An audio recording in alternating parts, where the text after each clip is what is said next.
All right, thank you so much for doing this, guys. And I guess the big news came out last week that Rob Manfred, the new commissioner of Major League Baseball, he is looking at speeding up this game. I think he's doing it all wrong. We'll get to the details of that in just a little bit. As far as Chase and Jack, what were some of the first things that really stuck out to you as far as some of the proposed changes that came out? I read one on the minimal 3 batters for pitchers must face a minimum, barring a broken bone or barring an injury, minimum 3 batters faced. And to me, you have to make if that's a rule, you got to make adjustment for that with stabs and things of that nature. I was talking earlier in the day with a colleague of ours, Marcus Haynes, and I believe from Philadelphia. We were chatting about this, and I agree with him in the fact that why don't you just, if it's speed that you're worried about, why don't you just enforce the rules that are on the books? There you go. First and foremost. But that's one that jumped out to me going, okay, we're going to a minimum 3 batters, barring injury, that you're going to have to face. And that to me is yeah, Tom Kelly, who used to love doing the righty-righty, lefty-lefty matchup, but just had a heart attack after that. You take some of the strategy out of it. Yeah, Chase, what did you think? I mean, as far as, I know you talked about this a little bit last week too, but...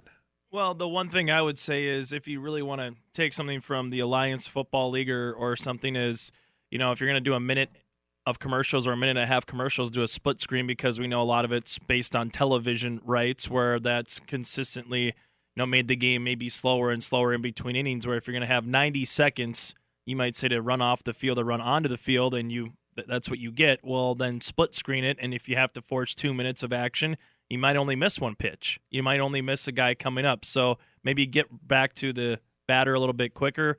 For rules purposes, I think that would be a big thing. It's funny, as a radio guy who thinks that baseball is much better on radio and TV, our breaks, and I don't think we're giving any trade secrets away here, they're like a minute 40, right, for Twins games. That should be about right. And it's not like there's a lot of time in between from when Corey Provis, for instance, sends it to the break and comes back. It's pretty much instantaneous.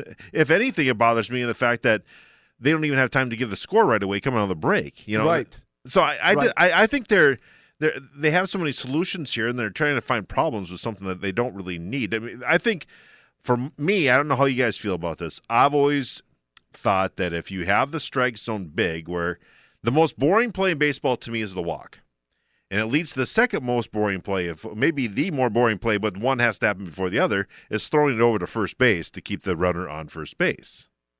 And that's, I think, with this new generation of baseball fans, that's the play that people just don't get.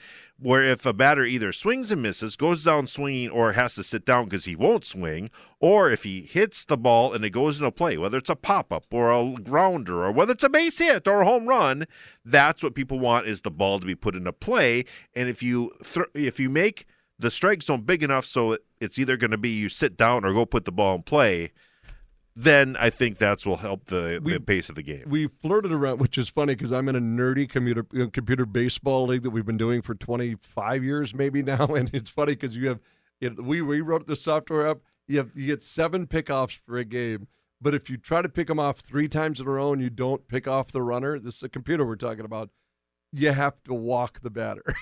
So it's funny that you bring up the number of times. Maury Wills, when he broke Ty Cobb's record for stolen bases, I believe they threw over 16 times to first base, and he stole on the 17th, and that's when he broke Cobb's back. Think about that. Think about throwing over 16 times. Now, again, special case. Everybody knew that he was going to go, but 16 times is unbelievable.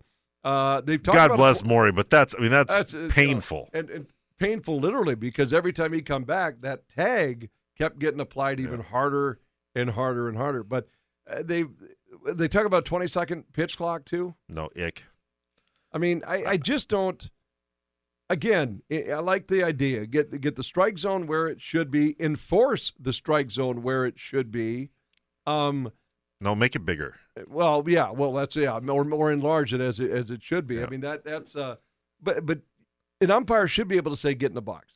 Yes, I agree with that. That's one of the bigger problems too. That's my biggest adjusting of the batting gloves and all that. I get that. It's a feel. It's a timing thing. The only time back in the day we got on the box was to look down to third to see what sign was on, and then you'd step in, you'd get your thing. But this call for time and this going through ritualistic batting glove adjustments and nut cup adjustments and stepping out and look at your bat and touch your pine tar and all that.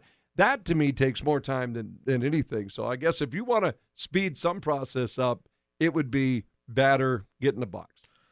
Chase, any other thoughts from the rules or anything as far as the speeding up the game that you liked or disliked, or is there something off the board that you I think Jack and I both gave our opinions on what we would do? Well, the one thing I would say is the DH. I wish they would just either say yes or no to it in the National League instead of every year or every couple of years this gets brought up. And, you know, it's been a while now that the American League has a DH and the National League doesn't. I understand there's baseball purists who say, well, when I was growing up, we never had a DH. If you played on the infield, you had to hit. If you hit, you played on the infield, no matter what position. Where now you can give a guy a $100 million contract for 3 years to try to hit 35 homers, 100 RBIs, and never, ever, ever play in the infield. So I wish they would just make that a rule one way or the other. I personally like it because it's different. If I go to a National League ballpark, I will get to see Kyle Gibson hit at Wrigley Field, for example, last summer. On the flip side, if the Chicago Cubs come to Target Field, I will see one of their better players who normally maybe doesn't hit, like Schwarber, for example. He could come in and be a designated hitter and hit 3 or 4 times in a game where you don't get to see that all the time depending on who pitches in a starting pitcher in the National League. So I don't mind it, but I wish instead of bringing it up every year as a rumor of whether it won't happen, they just make it, we're never going to bring this up again for the next 10, 15 years. We're going to do a process of we're going to take it away or we're going to do it where it always has been. Then the other thing, too, is more for not the speeding up the game, but talking about lowering the mound again. Again, another advantage toward a hitter where they're starting to become strikeouts are becoming volumes more than hits. And if you're going to lower the pitcher's mound, how much more runs and home runs and hits do you want to give to a game where, you know, it's okay to have a 0-0 inning sometimes because it speeds up the game instead of having a 4-3 inning where you're having 2 or 3 pitching changes. Bingo. 2 things that you said there. A, I'm for you. I don't care if they eliminate the DH or add it. I think we just need to get to the point because you're right in the fact that like it's different for the regular season, but there's so much on the line in the World Series. Like, can you imagine if this year the Super Bowl's in the AFC cities, so we have different rules in the AFC than the NFC. And what's odd about baseball is that whether it's independent ball, the American Association, or NCAA, what I played in college, we all had uniform DHs, rules. Yeah, and uniform rules. Minor league baseball has a DH, and what's odd though, because I'm a senior, I like to think of myself as a senior circuit guy. I enjoy strategy of game. That's why I grew up. I loved when pitching change had to happen and double switches had to happen, and there was a strategy amongst the senior circuit. But I don't know. I think we're always going to have this battle with Major League Baseball, which is odd again because it's DH is used in indie ball, college, minor league ball, you name it. That's where you're used to, only until you get drafted or signed with a National League team. Chase hit the nail on the head of something that he said something there subtly after bringing up the DH thing. I totally agree, and I know you do too. Is the biggest? I think the biggest thing that Major League Baseball they've never been able to figure out, and they just don't understand this because they don't understand that a fast-paced game between a guy like Brad Radke and Mark Burley, 1-0, is very much exciting, if not more exciting than a 4-3 game that takes 3.5 hours. Oh. And that's what they've never been able to understand. If you have 2 pitchers that work in that type of pace, like Brad Radke and Mark Burley used to when the White Sox and Twins would match up in, let's say, 2005, to me, that was every bit as good as anything that you have with some, going back and forth and people getting walks and going from station to station. There's a grander topic regarding that is that now our 20-some back, if you and I were 15 years old when Sandy Koufax was throwing, let's go back even further. If you and I were 10 years old or 18 years old or 20 years old when Hannes Wagner was playing, or Ty Cobb or Babe Ruth or Lou Gehrig and these guys, do you think we really cared how long we were going to get to see Ty Cobb or Lou Gehrig or Babe? I mean, we were at a ballpark, and this was it. These guys, they were in. It was America's pastime, and they were idolized. I was joking earlier. I mean, how many songs were written about Mickey Mantle and Willie Mays, and songs came out, and we were joking earlier about candy bars were named after guys, and it was everything. Now we live in a day and age where I think that there's just so much out there that is taken away. Kids aren't like us anymore, that they grew up with that kind of stuff. So now baseball's looking, okay, we've got an audience out there. We're losing some of our audience. We're not hitting it home. And now we've got to change it to cater towards the fact that we're losing that sting. We've lost the national pastime to the NFL, even when the NFL isn't even playing. And there's something inherently wrong with that to me. Yeah, that's my take. Is that, but what I think they don't understand though is the attention span isn't lost because there isn't that many home runs. It's not like a hockey game where it's frustrating, or like the Super Bowl. We're talking about how it was boring because there weren't touchdowns. Baseball can be fun to watch. Like when Johan Santana was dealing in his Cy Young years and he was just motoring through it. Hey, that was fun to watch as a fan. You're going, holy cow. When Baumgartner for the San Francisco Giants in the World Series against the Kansas City Royals, that was one of the best pitching performances in a 7-game, series that I've ever seen, and I appreciated every part of that. That was exciting to me, and I think a generation of baseball fans, the newer generation, will find that too, and that's where they always, to lower the mound because we need more runs, they don't understand their own sport. Yeah, that's it. Well, yeah, you want to talk about the changes that have been made to increase the attractiveness of a baseball game, and here we're talking today about 20-second pitch clocks and got to face minimum batters, limit mound visits. You mentioned not throwing over to a base, restricted on how many times you can. Oh, really? So I can only throw over 4. Now he's throwing over 4. What do I get to just take off when he throw? You know what I mean? So now that they gear towards that, think about the back in the day when that mound was where it was before they brought that thing down a little bit, where the baseball wasn't as lively. And we've done everything in baseball. The ball is livelier. The ballparks are more hitter-friendly. We've tried to – now we're talking about making this thing move. We've geared everything towards offense and appreciation because why?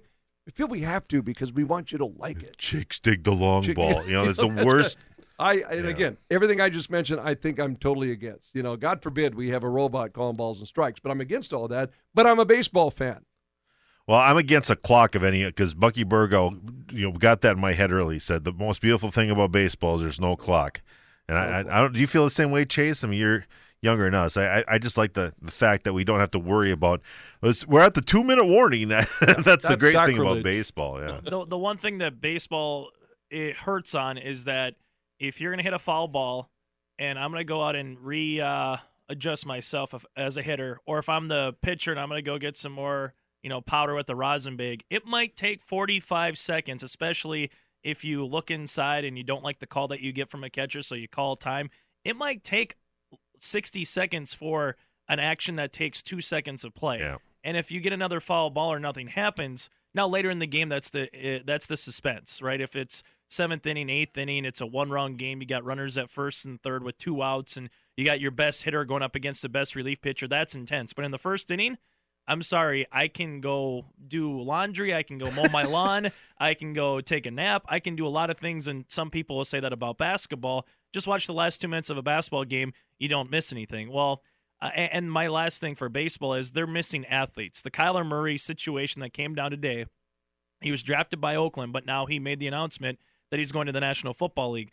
Stories like this hurt the game of baseball, whether it's for pace of play, whether it's for strikeouts, or whether it's for brand recognition. When you got a guy, Kyler Murray, to an organization in Oakland, which now Oakland Athletics, you have Golden State going to San Francisco, you have the Oakland Raiders going to Las Vegas. That is the only professional team now in the city of Oakland. So when you're losing players like this to other sports, I think it hurts the overall brand of the game as well. Yeah, and I think you bring up a good point there, the fact that just – when you were started talking about you could go out and mow lawn and stuff like that, the first thing I thought of is part of the problem I think with baseball is during the cable TV era it got a little too saturated, especially in the 90s, where there was almost too much of it on TV because back when you and I grew up, it was the Saturday game of the week was such a big deal.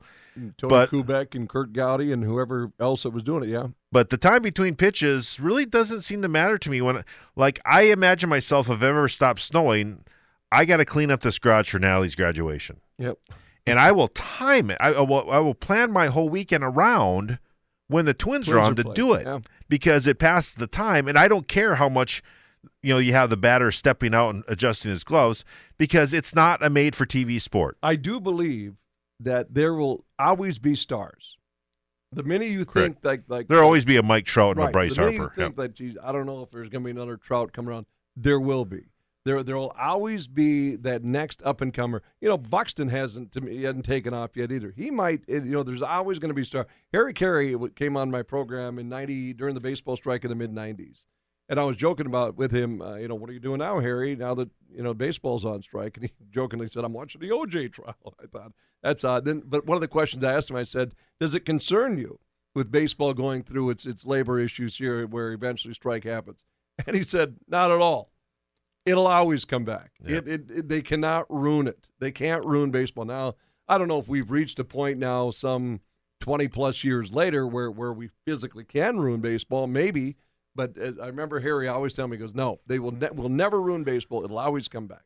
The one thing I will say, though, is if Mike Trout came through West Acres Mall, how many people will know Mike Trout right now compared to an NFL player? And that's on baseball. That's purely on baseball, as not being a better conduit, whether it's a regional game or whether it is a national game. The one thing for football, hockey, and basketball, you have less amount of games. So I agree with that. When the Twins go to the West Coast and they play 9 games in Oakland, 9 games in Seattle, and they finish it off with playing the Angels, I'm not staying up until midnight to watch every stinking game that doesn't start till 9 o'clock, which I think ultimately hurts the brand of baseball, where if you got a guy by Mike Trout, they would rather have him in New York or Boston than him playing in a West Coast team sometimes. Now, granted, that would hurt the Angels, but it'll be better for the game and brand, I believe, of baseball. But what is it about baseball where they can market? They can't market guys no matter where they are. I mean, you look at the NFL. I mean, they got stars in Green Bay, for crying out loud. I don't know if it's just where they play the games, like you said, buried out in the West Coast. It's not really a problem right now for the Golden State Warriors. It's Steph Curry. I don't know what the actual answer is. I think it's more for baseball what it is. You look at the ratings nationally, how ESPN Sunday Night Baseball kind of used to be a staple for a little bit. No one really follows that on TV anymore, do they? I mean, but for a while it was you're a baseball Miller and Morgan. It was really a big deal. Yeah. Now I just think it's gone by the wayside. And the reason I bring that up is what has happened in baseball is within their region, everyone loves their team. But they're not watching that random game like a Sunday Night Football game because you have such and such in your fantasy team. I'm watching the Twins and maybe who the Twins are fighting as far as the top of the American League Central, and that's it. I'm not watching a game between the Giants and Dodgers, which used to be a marquee thing. It just doesn't matter to me. And I think. And do you think that's because of the lack of nationwide marketing? Yeah, I do. I think because if you look at the TV, you know who Aaron Judge is. Yeah, if you look at the TV and radio ratings for like the Twins here, and the Cardinals in St. Louis and the Yankees, Seattle Mariner fans are Seattle Mariner fans. But how many Seattle Mariners can you name off? Can you name 5 of them right now? Right. And that's the problem that they have compared to other sports right now. Very good. I agree. Unless a golden or a bald eagle named Challenger lands on James Paxton's back, then you knew who James Paxton was. Which we get to see live. And what do you think we're going to see this year? Like, just so they're going to let a wild animal out on the field? Do you think this year? Well, I don't know, but that game is supposed to be March 28th or whatever it is. That. Yeah. What are the chances? That's the other problem with baseball, if we're going to be honest. They dropped down to under 30,000 on average last year because of how cold March and April was. And remember all the Twins games that were either getting snowed in Pittsburgh or rained on in Philadelphia. I think that's another thing that baseball really needs to look at. Spring training looks great in Florida during this time of the year because you got 75-degree weather and sunny skies. Well, then they're bailing out of spring training early. It's so stupid. But when you bring the Twins up here, any northern climate team that doesn't play in a dome, you have to expect what you happened last year with the Chicago White Sox series, a 4-game series, and you got 1 game in. I mean, that's no fun for anyone. Well, let me close with this. I think one thing that baseball could help themselves, and you and I schedule a lot, Chase. I look at the schedule the way they have it, and it's silly because you start the season, all that excitement, you have your opening game, and then you have the day off in case of a rain or whatever. That's always been ridiculous. That's the one thing I miss about the Metrodome is that they at least have a 3-game series back-to-back because you have to worry about that. But secondly, I do think they should back it up. I mean, I think the season should start like after the Final Four. And there's no reason, especially on Saturdays, and I've said this about Saturdays forever, there should be a noon game and there should be a night game. You love the day nights. I think, especially on a Saturday, I think a Saturday should be a day night, and you expand the roster for that weekend if that's what you want to do, because managers don't like it. But I think just with the nature of baseball the way it is, I think that do the day night. You can't tell me that your gate, if you're going to do the split gate, on a Saturday, is going to be better than the first weekend in March, or the last weekend in March at Target Field. I mean, we better have a big 180 weather-wise if they're going to have that series at Target Field. That's logical. And again, go back to yesteryear. They played a lot of doubleheaders. They played straight doubleheaders. Straight doubleheaders. One gate. But now if you want to implement making revenue, make it a day night, get your 2 gates, and I agree. I think you can leverage that second. Whichever game you think you're not going to be as full in, you can leverage that against the game that's early in the season and say, we're still coming out ahead here. So I agree with that. That's a good point. I think that's one thing that could really help out this game. And as someone who broadcasts radio, I mean, that would be the best thing, is to have like a noon game and said, and then the second game is coming up tonight. Yeah. I think for as far as programmers are concerned, because especially when we're dealing with NCAA basketball and all that, you have all that stuff you're competing with. June, July, August, early August, it's your stage, really, outside NBA playoffs. That's and all that. You've got it. Don't subject that to the American Association, though. That's going to make some It really does, that's for sure. I'm just kidding. All right, Jack, Chase, thanks so much. I appreciate you doing this. All right, D. Thanks, Steve.